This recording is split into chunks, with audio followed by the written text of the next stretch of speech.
warahmatullahi wabarakatuh. Waalaikumsalam. Innal hamdalillah nahmaduhu wa nasta'inuhu wa nastaghfiruh wa na'udzu billahi min shururi anfusina wa min sayyiati a'malina. May yahdihillahu fala mudilla lahu wa may yudlil fala hadiya lahu. Asyhadu an la ilaha illallah wahdahu la syarika lahu wa asyhadu anna Muhammadan 'abduhu wa rasuluhu la nabiyya ba'dahu.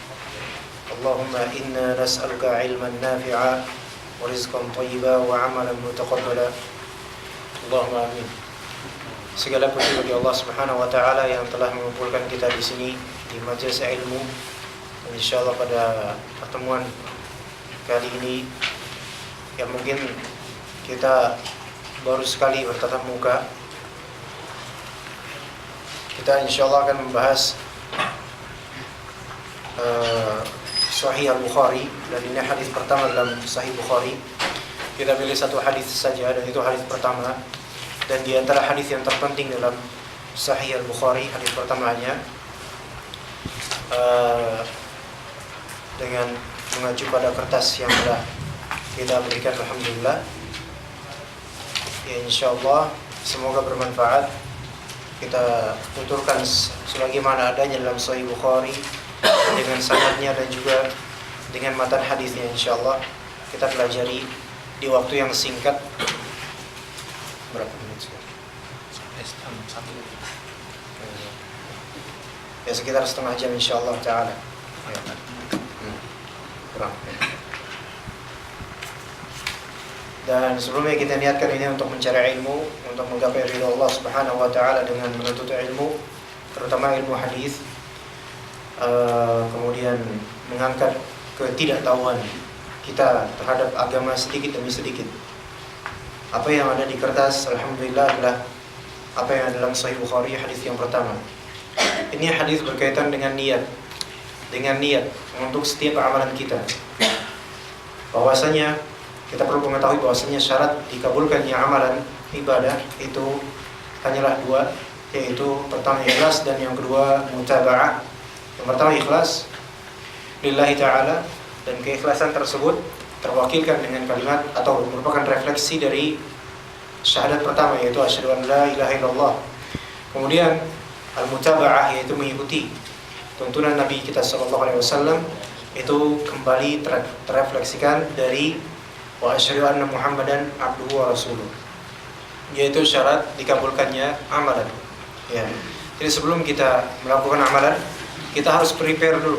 Ada preparation, ada persiapan, yaitu mempersiapkan lahir dan batin, atau batin dan lahir. Batinnya kita persiapkan keikhlasan, karena keikhlasan itu amalan qalbu, batin, syarat batin.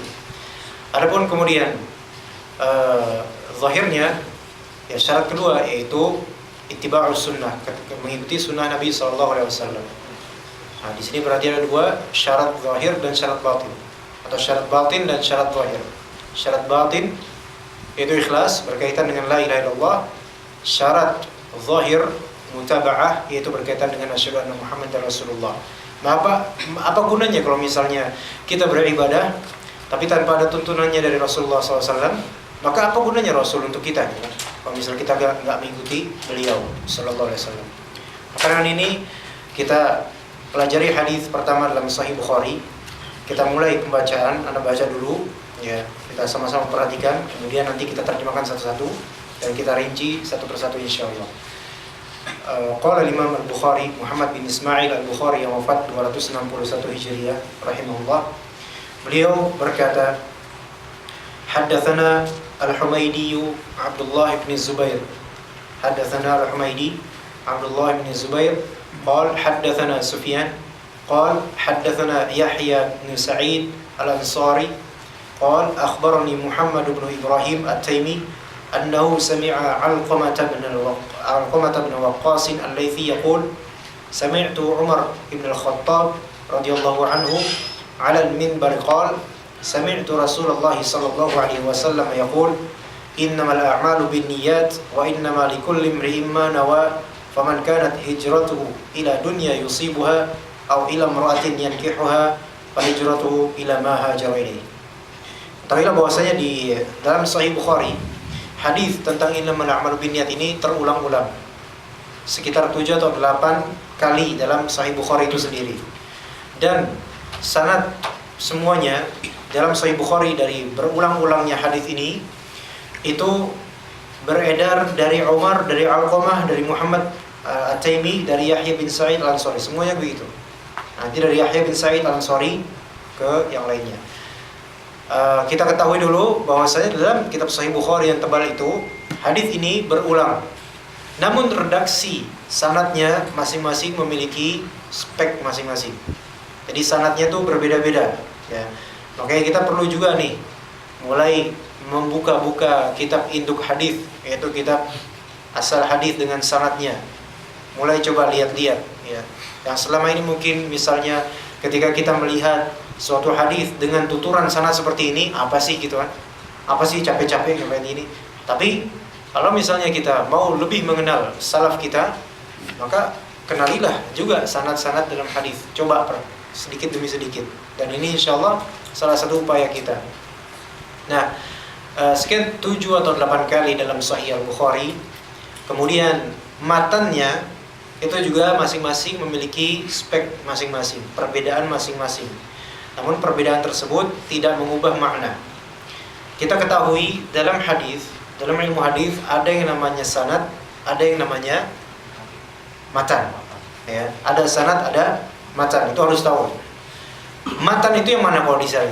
Part yang keberapa? Yang pertama atau yang kedua di sana? Sanad yang sanad. Sanad yang mana sanad?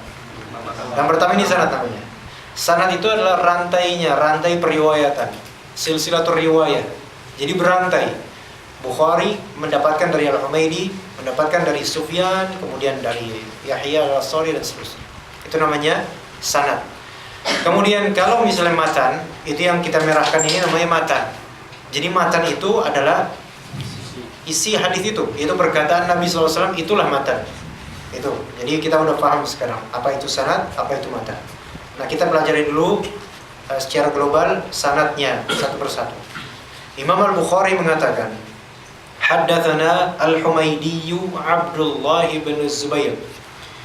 Al-Humaidi. Al-Humaidi ini dikenal dengan nama Al-Humaidi, tapi nama aslinya bukan Al-Humaidi. Ya.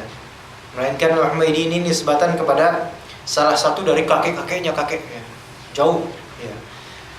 Nama aslinya adalah Abdullah. Baik.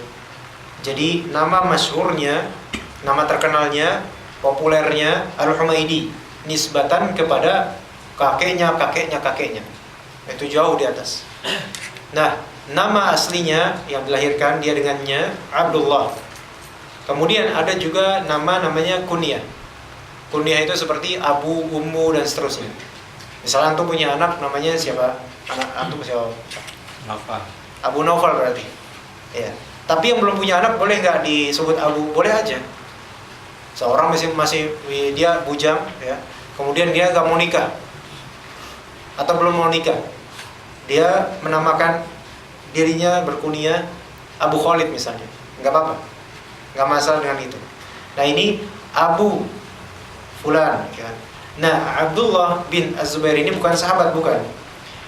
Al-Humaidi punya nama kunyah namanya Abu Bakar. Abu Bakar. Jadi Al-Humaidi Abu Bakar Abdullah bin Zubair. Abdullah bin Zubair yaitu Al-Humaidi ini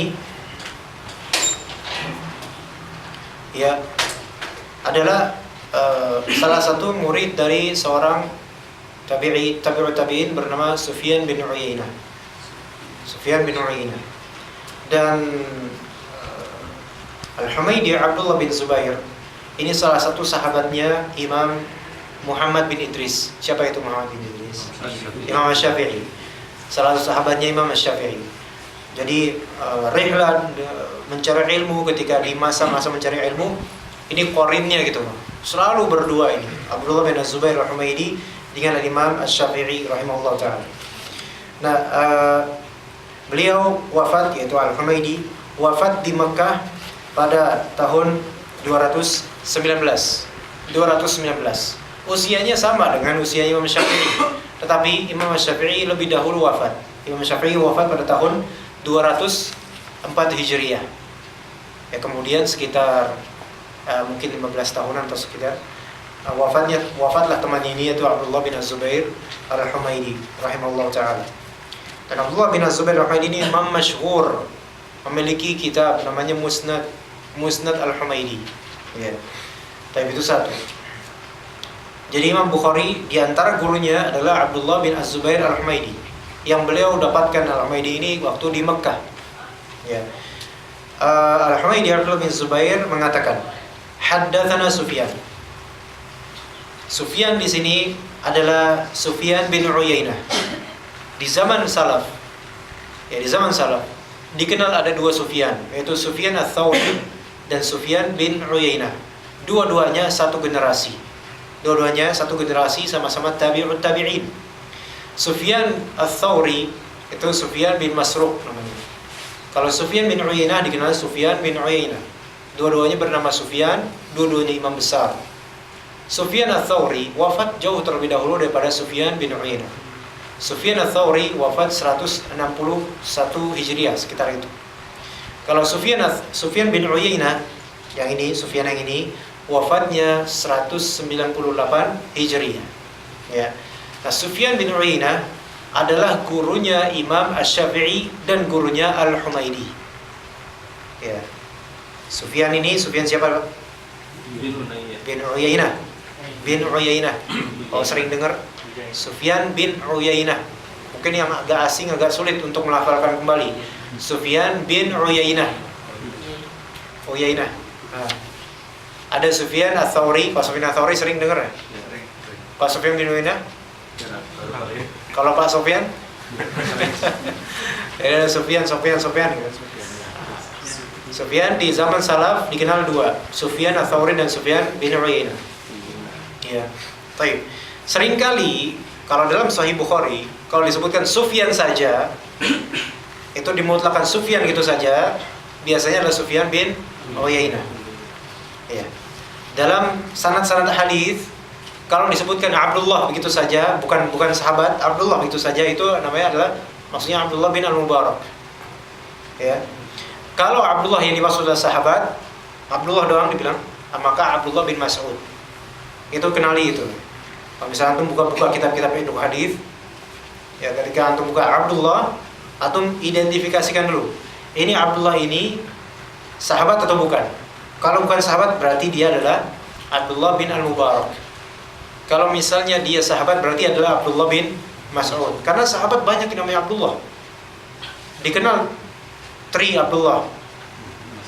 Abdullah bin Mas'ud, Abdullah bin Abbas, Abdullah bin Umar. Ada juga 4, Abdullah bin Amr. Ya, tapi ketika disebut Abdullah saja, maka yang dimaksud adalah Abdullah bin Mas'ud, gitu ya.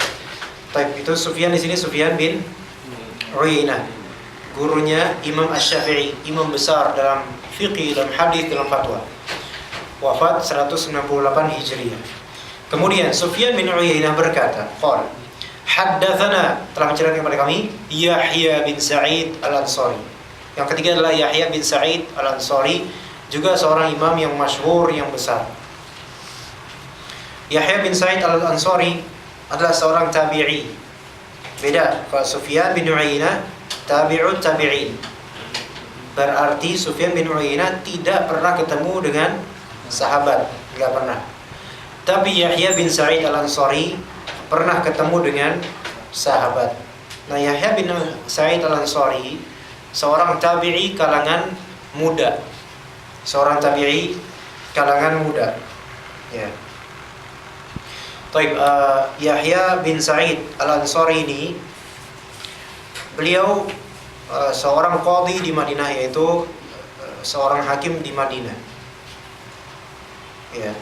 Dan wafatnya pada tahun 143-an. 143-an. Kalau tadi Al-Humaidi wafat 219, Sufyan wafat 198, Yahya wafat 143 atau 144. Baik, kita tahu di sini sudah mengenal Sufyan bin Uyainah tabi'ut tabi'in. Yahya bin Sa'id Al-Ansari apa tabi'i? Tabi'i tapi kelas mudanya, kelas kecilnya, maksudnya muda. Yahya berkata, Akhbarani Muhammad bin Ibrahim At-Taimi, telah mengabarkan kepadaku Muhammad bin Ibrahim At-Taimi. Muhammad bin Ibrahim At-Taimi wafat 120 Hijriah. Jauh nggak sama Yahya bin Sa'id? Nggak jauh. Beda 23 tahunan wafat. Satu generasi. Dan Muhammad bin Ibrahim At-Taimi ini adalah seorang tabi'i. Seorang tabi'i. Ya. Tapi kemudian Muhammad bin Ibrahim At-Taimi annahu, bahwasanya dia ini siapa? Annahu ini kata ganti hu, dhamir kembali ke siapa? Muhammad bin Ibrahim At-Taimi. Bahwasanya dia sami'a. Apa arti sami'a? Mendengar. Mendengar siapa? Alqamah bin Waqqas Al-Laythi. Alqamah bin Al-Waqqas Al-Laythi. Baik, sebagian ulama mengatakan Alqamah ini sahabat. Tapi jumhur ulama mengatakan Alqamah ini bukan seorang sahabat melainkan tabi'i, tapi kalangan tua, kalangan seniornya tabi'i. Ya. Bagi ulama yang mengatakan Alqamah adalah seorang sahabat, berarti Alqamah pernah bertemu dengan Rasulullah SAW. Bagi yang mengatakan Alqamah adalah seorang tabi'i, maka bagi mereka Alqamah ini belum pernah bertemu Rasul, melainkan hanya bertemu dengan para sahabat radhiyallahu anhum jami'an. Adapun wafatnya saya juga tidak tahu. Saya tidak tahu. Sebagaimana antum tidak tahu kan? Anda juga nggak tahu. Ya. Kalau dicari tahu mungkin ketahuan insyaallah. Tapi Anda belum tahu, wallahu a'lam. Tapi itu Alqamah tabi'i menurut jumhur. Alqamah berkata, yaqul, dia berkata, sami'tu, apa artinya? Saya telah mendengar Umar bin Al-Khattab, masyhur Umar bin Al-Khattab rahimahullah ta'ala radhiyallahu anhu. Umar bin Al-Khattab sahabat yang masyhur, dah jelas. Umar bin Al-Khattab berkata alal minbar qol, di atas minbar berkata. Ya, di atas minbar berkata. Nanti perkataannya sami'tu Rasulullah SAW yaqul, saya telah mendengar Rasulullah SAW berkata. Baik. Sekarang kita pelajari ada berapa rijalus sanad. Rijalus sanad itu artinya adalah orang-orang yang di dalam rantai sanad itu. Ada berapa? Antara Al-Bukhari dengan Rasulullah ada berapa orang? Antara Bukhari dengan Rasulullah ada berapa orang? 7 atau 6 atau 5 atau 4 atau 3 atau 2 atau berapa orang? 7. Coba kita hitung antara Rasulullah dengan Bukhari. Rasulullah ke Umar, kemudian Umar ke Alqamah 2, ke Alqamah ke Ibnu Muhammad 3, Muhammad ke Yahya bin Sa'id 4, Sufyan 5, Al-Humaydi 6. Kalau bisa hitung 7 gimana? Ngitungnya gimana? Salah manusiawi ya. Lain kali jangan salah lagi. Jadi di sini udah tahu 6 berarti kan? Nah, ini yang disebut dalam hadis sanad yang namanya sudasi. Namanya sudasi. Apa sudasi? Yaitu 6 jumlah antara perawi kitab induk sampai ke Rasulullah. Ada 6. Ya. Udah kita tahu. Udah hafal belum sanadnya? Hah? Belum. Coba. Al-Bukhari meriwayatkan dari Al-Humaydi. Al-Humaydi dari Sufyan. Sufyan dari Yahya bin Sa'id Al-Ansari. Yahya bin Sa'id Al-Ansari dari Muhammad bin Ibrahim At-Taimi. Kemudian Muhammad bin Ibrahim dari Alqamah Al-Laythi. Kemudian Alqamah dari Umar dari Rasulullah. Coba anak challenge siapa yang udah bisa. Yang udah bisa nggak diapa-apain ya. Siapa ya? Challenge. Kita ulang coba, kita ulang. Al-Bukhari dari Al-Humaydi. Al-Humaydi dari Sufyan. Sufyan dari Yahya. Yahya dari Muhammad bin Ibrahim At-Taimi dari Alqamah. Alqamah dari Umar dari Rasulullah SAW. Baik. Siapa yang udah apa? Ayo siapa? Atau antum tunjuk? Atau anda tunjukkan semua aja? Orang terdekat harusnya bisa. Coba Pak. Coba. Bukhari dari Humaydi dari Sufyan dari Yahya dari Ibrahim Oh ya, dari Ibrahim siapa? Muhammad bin Ibrahim. Ibrahim tadi. Katanya. Ibrahim dari Alqamah dari Umar bin Khattab. Tapi antum dapat bisikan baru semuanya bisikan. Coba siapa yang bisa tanpa ada yang bisikan? Siapa yang bisa ya? Kira-kira siapa yang pintar paling pintar nih di sini? Kata-kata Ya, kata-kata. Coba, silakan. Ini cuma ini aja, enggak diwajibkan, maksudnya setelah ini harus hafal, enggak cuma coba dulu. Silakan. Al-Bukhari dari Al-Humaidi dari Sufyan dari Yahya. Enggak ada Sofyan di sana, Pak. Ada Sufyan. Sofyan itu Indonesia. Dari Sufyan, Al-Uyainah dari Yahya bin Sa'id. Cukup ringkas saja biar nggak repot. Yahya dari siapa? Yahya dari Muhammad dari Alqamah. Dari Umar. Antum memang nggak ada bisikan, tapi antum sendiri yang melihat. Siapa yang clear di sini? Nggak ada bisikan, nggak ngintip, nggak nyontek ya siapa? Siapa yang berani ya? Ayo coba aja coba. Iwan. Hah? Siapa? Pak Iwan. Pak Iwan, silakan Pak. Bukhari dari Humaidi dari Sufyan. Sufyan dari depannya Yahya dari Muhammad dari Alqamah dari Umar sampai Rasulullah. Alhamdulillah, masya Allah. Mumtaz. Enggak mumtaz karena masih terbata-bata. Tapi alhamdulillah, ya jazakumullah khairan. Barakallahu fikum. Ya, alhamdulillah, udah itu ya. Ini sekadar belajar aja, nggak wajib kok. Baik, yang terpenting adalah matanya sebenarnya, bukan itunya. Matanya kita baca. Rasulullah SAW bersabda, Innamal a'malu binniyat. Sesungguhnya al-a'mal itu merupakan bentuk plural atau jamak dari lafal amal. Amal ya amal, kita tahu amal. Perbuatan, amalan.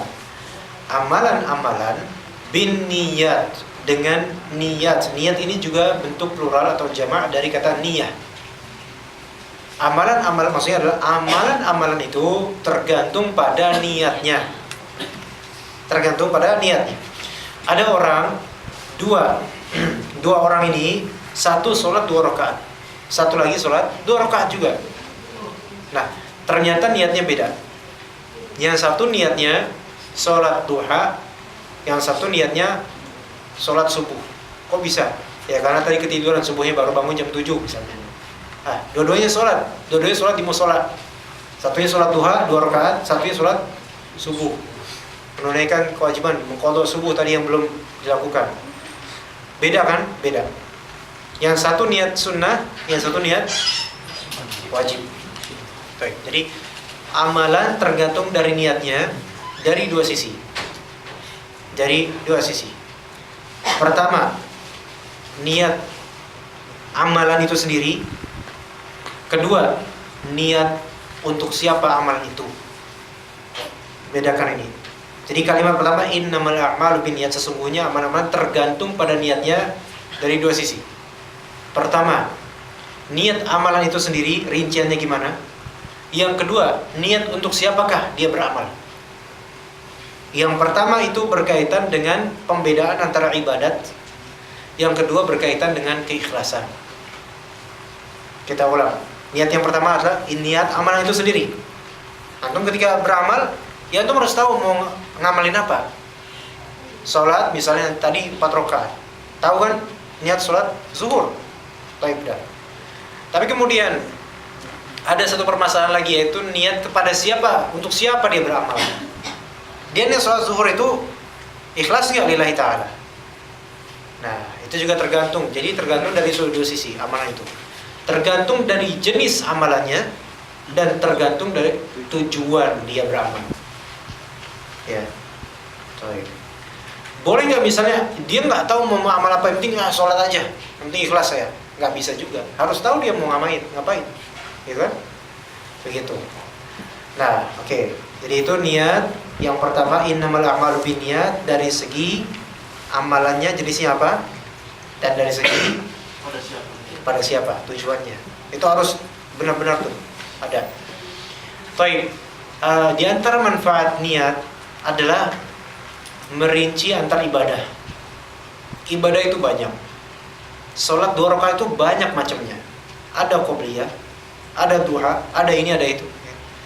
Nah, 2 rakaat ini yang tadi kita contohkan, ada orang 2 rakaat, yang satu sholat duha, misalnya yang satu sholat apa misalnya, qadha subuh yang belum tertunaikan misal, itu beda antar ibadah. Ya.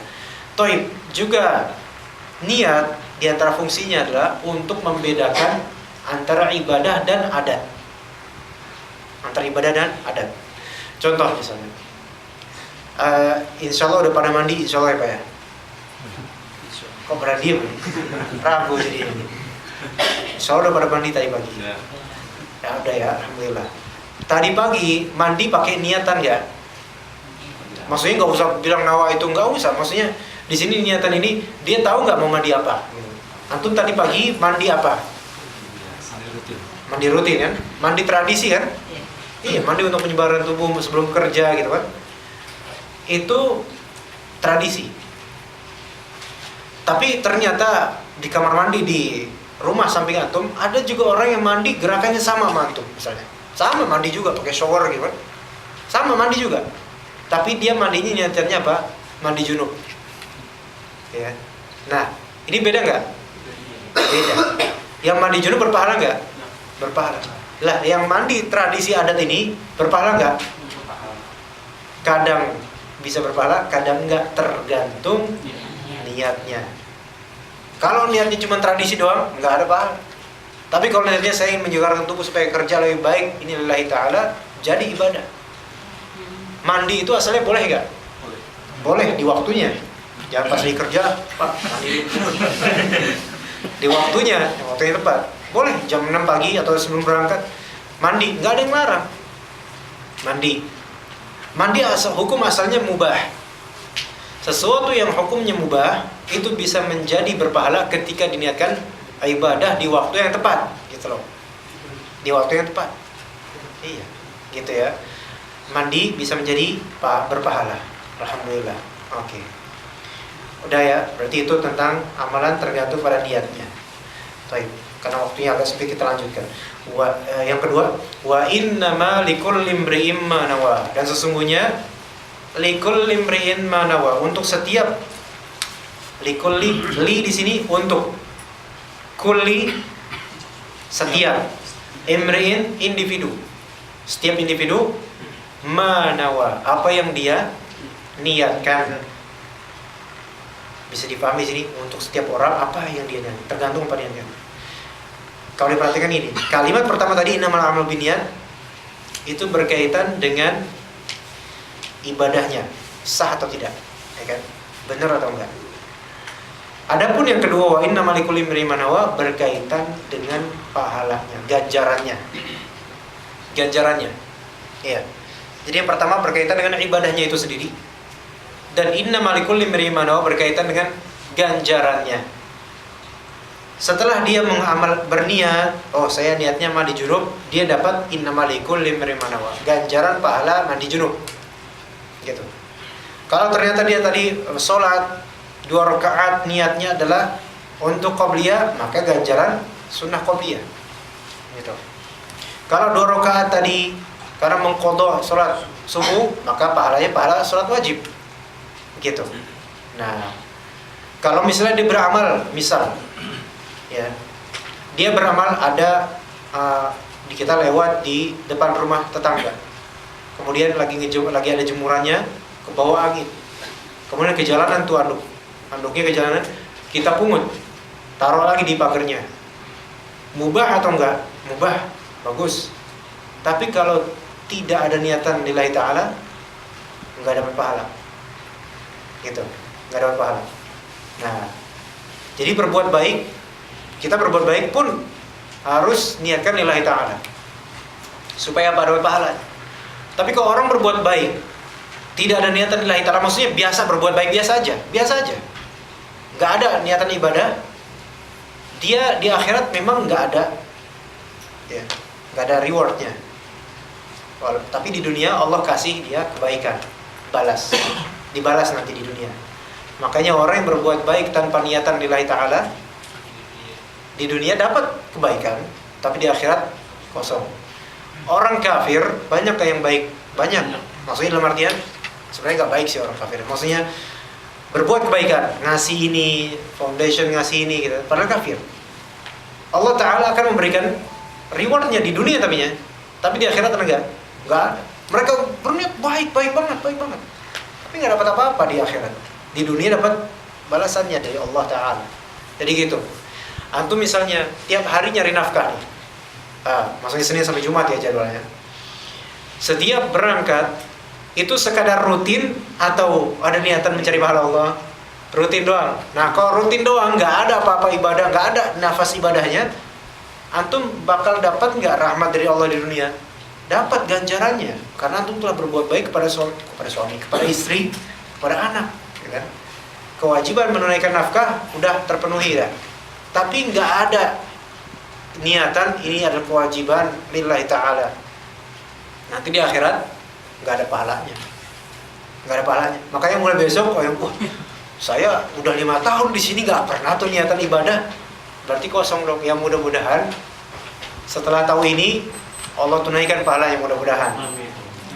Jangan merasa waduh berarti saya melompong dong 5 tahun nih. Cuma dapat rahmat dunia doang, di akhirat enggak. Tapi insyaallah Allah itu kan Rahim. Bagi orang yang beriman Allah itu Rahim. Wabil mu'minina rahim. Jadi insyaallah Allah tunaikan pahalanya insyaallah. Tapi mulai besok-besok Jumat nih niatkan benar-benar ini kewajiban saya lillahi ta'ala, Allah yang memerintahkan saya untuk menafkahi anak istri. Jadi itu ibadah. Jihad jadinya itu. Iya, ketika enggak tradisi doang, enggak jadi jihad. Antum wafat di tengah jalan, wafat sebagai orang biasa aja. Tapi kalau antum wafat dalam menunaikan nafkah, mencari nafkah lillahi ta'ala, itu dalam jihad itu, insyaallah. Tapi jihadnya beda dengan jihad perang, beda. Makomnya beda ya. Oke. Gimana waktunya masih diperbolehkan atau enggak? Kalau nggak diperbolehkan, tahunya di tengah jalan Anda di stop langsung nih. Gimana? Kita habiskan dulu dikit lah ya. Nanggung banget ini, nanggung. Faman kanat hijratuhu ila dunya yusibuha. Maka barang siapa yang hijrahnya, konteksnya di sini dulu amalan terbaik di antara amalan terbaik periode Mekah menuju Madinah itu hijrah.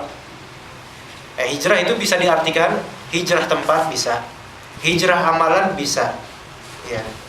Hijrah tempat ya waktu itu hijrah tempat. Misal seseorang sekarang juga bisa hijrah tempat, tinggal misalnya di Prancis. Orang-orang kafir di sekitarnya. Diskriminatif misal, didiskriminasi, nggak betah, diwajibkan atasnya hijrah ke negeri muslim. Cuma sayangnya walaupun negeri muslim kadang-kadang juga sama. Nah tapi ala kulli hal ke tempat yang lebih aman lah, itu wajib, itu hijrah namanya, seperti periode Makkah ke Madinah. Kemudian ada hijrah yang kedua, hijrah dari yang tadinya nggak tahu agama menuju ke pengetahuan agama, itu hijrah juga namanya. Menuju ke amalan soleh, itu juga hijrah.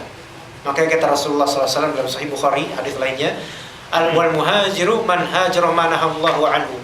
Seorang muhajir, seorang yang berhijrah adalah orang yang meninggalkan. Jadi hijrah itu artinya meninggalkan apa yang Allah larang. Ya, jadi itu juga namanya hijrah. Nah, hijrah itu ada orang yang hijrah karena ikhlas lillahi ta'ala, ada yang hijrah karena tren, ada yang hijrah karena pengen dikenal, ada yang hijrah karena pengen dipandang. Nah, itu tergantung niatnya. Faman kanat hijratuhu, barang siapa yang dia hijrahnya ila dunya yusibuha, demi dunia yang didapat, atau ila imra'atin yankihuha, atau demi perempuan yang dia numpai nikahin, maka apa? Fa hijratuhu ila ma hajar ilaihi. Maka hijrahnya dia itu ya untuk itu, dunia aja. Di akhirat enggak dapat apa-apa. Bahkan bisa jadi dosa besar karena syirik. Ya misalnya dia hijrah artian pengen menjadi orang soleh tapi demi dunia, pengen belajar pesantren atau ke Libya mampus. Ya ada ceritanya di Madinah ya, dalam rangka ini muqabalah dengan para masyayikh, dari syekh yang menerima daftar untuk ke Madinah, pendaftaran. Ada seorang yang polos, seorang thalib yang polos nih, polos banget dia, mendaftar ke Madinah, ke Universitas Madinah. Antum pakai bahasa Arab, antum untuk apa mau studi ke Madinah? Kata syekhnya, ditanya. Maka tolib pelajar yang polos itu menjawab apa adanya. Ana pengen supaya punya banyak mobil. Loh kok gitu? Kok kenapa antum kayak gitu apa niatnya? Iya soalnya ana lihat ustadz-ustadz lulusan Madinah punya banyak mobil. Ada kayak gitu, ada polos itu. Itu yang polos yang jujur loh. Yang nggak jujur juga banyak juga. Nah ini kan hijrah mencari ilmu demi dunia. Ini nggak boleh kayak gini ya. Nah itu demi dunia atau demi perempuan. Tadi contoh yang demi dunia, contoh lainnya misalnya ada orang beberapa pedagang buku atau apa itu. Dia jenggotan, melihat ini ada hatinya jenggotan, terus cingkrangan, terus suka berdagang di acara-acara tabligh akbar. Ya. Nah, dia jenggotan dan cingkrangan itu demi apa? Supaya dagangannya laku. Ini ada nggak? Ada Pak. Saya punya banyak teman pedagang dan pedagang itu mengakui, maksudnya ini teman-teman saya ini mereka di luar konteks kajian, di luar konteks perdagangan di kajian, mereka sama-sama celananya bermeter-meter, kemudian jenggotnya mungkin kandung jenggot, tapi ketika ada tabligh akbar baru mereka kostumnya kayak gitu, pakai peci. Ya ibarat kalau misalnya orang di Metro Mini itu tiba-tiba ada orang pakai peci bawa kotak-kotak, nah itu kayak gitu. Supaya apa? Laris. Ini berarti kan hijrahnya demi dunia, uang. Nah, ini nggak boleh kayak gini kan. Kemudian barang siapa hijrah demi perempuan. Nah, saya mencari ilmu supaya diakui oleh akhwat-akhwat saya ini mencari ilmu. Ada kayak gitu kan? Ada. Makanya ada meme juga mencari ilmu bukan untuk nyari akhwat. Nah, ini kan nggak boleh kayak gini. Tapi bisa nggak dia dapat? Bisa. Tapi naudzubillah kayak gitu ya. Jangan sampai antum misalnya melihara jenggot atau apa, beramal untuk dunia, pengakuan, klaim orang, perempuan dan seterusnya. Jangan. Karena ini masuk nanti ke bab namanya apa? Syirik. Bab syirik wa na'udzubillah. Sudah jelas Pak. Udah selesai insyaallah kajian. Jadi gimana? Ada apa? Ada pertanyaan atau enggak kira-kira? Silakan Pak. Bagaimana dengan nazar? Nazar? Iya. Kenapa nazar? Ini Nazar atau nazor? saya nggak tahu. Takutnya salah. Saya awam. Gini, nazar itu janji ya. Kalau nazar itu melihat. Oh, nazar. Nazar, oke. Ini di dulu supaya jangan salah paham nanti. Iya. Ya. Bagaimana kalau dengan nazar, Pak? Niat itu bagaimana? Nazar. Sama saja. Nazar harus niat, tapi nazar itu harus dengan pengucapan Pak, enggak sekedar niat. Misalnya antum dalam hati niat apa? Oh saya kalau misalnya gini kan belum sampai ucapan. Nazar itu dengan ucapan. Bernazar. Kalau misalnya saya dan juga ada orang mungkin yang menyaksikannya, kalau misalnya saya nanti diterima ini, saya bakal puasa Senin Kamis selama sebulan misalnya. Itu ditunaikan harus. Jadi niatan nazar itu yaitu janji kepada Allah. Janji kepada Allah, kalau begini, kalau Allah memberi saya akan begini, saya akan melakukan itu. Begitu Pak. Ya. Jadi gimana? Maksudnya gimana Pak? Iya, tadi maksudnya dengan Imam Amal Bidinat itu apakah dengan nazar itu tetap pelafasannya juga pengikhlasannya lillahi ta'ala? Lillahi ta'ala. Harus lillahi ta'ala. Kemudian ditunaikan. Kalau dia tidak ditunaikan itu menjadi hutang bagi dia, dosa besar. Karena dia janjinya sama Allah ini.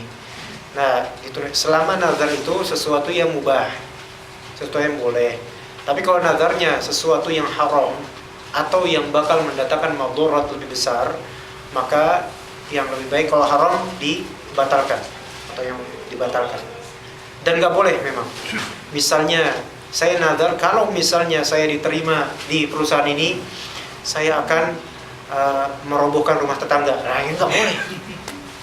Nggak boleh. Ini nggak sah ini nazar kayak gini. Iya. Gitu. Wallahu a'lam. Ya, ada lagi Pak? Silakan Pak.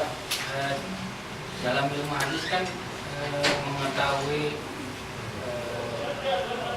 geografi perawi itu harus ya. Itu kita dari mana tahu bahwa satu hadis itu jadi hasan, jadi Itu perjalanan panjang bakal Pak itu. dalam ilmu hadis, kalau memang kita mau mempelajari hadis lebih detail, yaitu harus. Tapi kalau misalnya kalangan awam, biografi lengkap nggak harus, Pak. Cuman global aja. Untuk mengetahui derajat hadis hasan, sahih atau dhaif, dan sahih pun ada sahih li dzatihi, ada sahih li ghairihi, ada hasan li dzatihi, ada hasan li ghairihi. Dhaif pun ada yang dhaif biasa, ada yang dhaif jiddan, ada yang maudhu, dengan beragam macamnya itu tugas ulama, bukan tugas kita. Kita hanya bertaklid pada ulama. Nah, di sini dalam hal ini taklid.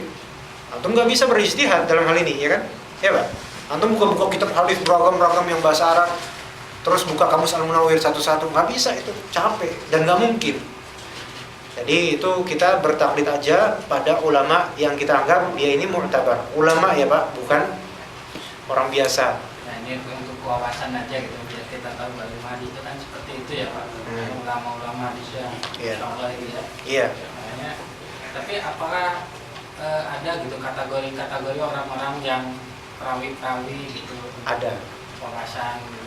Ada, dan itu panjang, Pak. Ada namanya ilmu rijal. Ilmu rijal itu ilmu yang membahas tentang biografi tiap perawi dan orang-orang. Baik yang perawinya bagus, hafalannya kuat, atau yang perawinya jelek, maksudnya hafalannya jelek, bahkan yang akidahnya rusak, ada perawi kayak gitu. Yang dhaif, yang lemah, yang hafalannya kurang, yang tertuduh berdosa, itu banyak pembahasannya, itu kitabnya itu segudang gitu. Iya. Rijal namanya. Ilmu rijal namanya, yaitu ilmu berkaitan dengan rijal. Yaitu ilmu rijal berkaitan dengan jarah wa ta'dil, ya rahmatullah. Berkaitan dengan jarah wa ta'dil nantinya. Itu ilmu yang sulit itu, bukan ilmu mudah, bukan konsumsi orang awam itu. Iya. Bukan konsumsi orang awam. Tetapi boleh diperkenalkan bahwasanya ini Sufyan ats-Tsauri, ini thiqah, dia begini-begini dipuji oleh ulama, itu boleh. Bagus. Tetapi untuk menelitinya itu khusus untuk para ulama yang kompetensinya di bidang hadis. Ya, begitu. Wallahu a'lam. Gitu, Pak ya. Baik. Kita cukupkan sampai sini. Yang tutup Ana atau Ana aja. Ya, jazakumullah khairan atas atensinya, atas kehadirannya, presensinya, dan semoga Allah Subhanahu wa taala berikan kita semangat untuk menuntut ilmu agama. Ya, kita sekarang mungkin masih awam. Tapi kita semua awam, termasuk Ana. Kita semua awam. Tapi menjadi awam bukan berarti kita stop learning. Kita harus terus belajar, karena belajar itu adalah tugas umur hidup, bukan tugas di masa muda saja. Melainkan belajar itu untuk terus sampai akhir hayat kita, insyaallah. Dan semoga amalan kita berkah, ilmu kita berkah, dan bisa mengamalkan ini, semoga bermanfaat. Kita tutup dengan doa kafaratul majlis. Subhanakallahumma wa bihamdika, asyhadu an la ilaha illa anta, astaghfiruka wa atubu ilaik. Ini anak bicara kecepatan karena tahu waktunya sempit, jadi agak cepat. Ya, wassalamualaikum warahmatullahi wabarakatuh. Waalaikumsalam warahmatullahi wabarakatuh.